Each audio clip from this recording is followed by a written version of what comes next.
এ দেখো আমি আর আব্বা মিলে কত শাক তুলেছি, আর এখন তো প্রচুর শাক হয়েছে।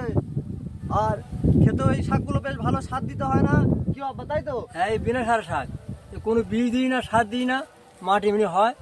আমরা সপ্তাহে 2 দিন 3 দিন তুলে তুলে খাই আমরা। আর কত হয়েছে আমাদের মাঠে, এই পাড়ের ধারে কত হয়েছে পাড়ের পাশে।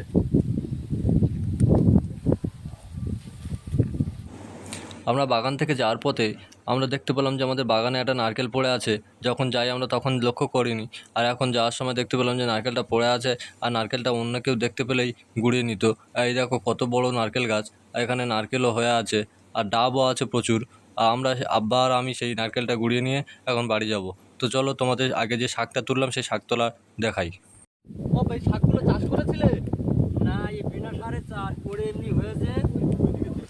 সকালে বাজারে যেতে পারিনি, কোনো সবজি আনতে পারিনি, এই কলমি শাক তুলতেছি, বিনা সারের শাক। এই শাক কত সুন্দর টেস্ট লাগে খেতে, তোমরা খেয়ে দেখবে, মাঠতে তুলে খেয়ে দেবে।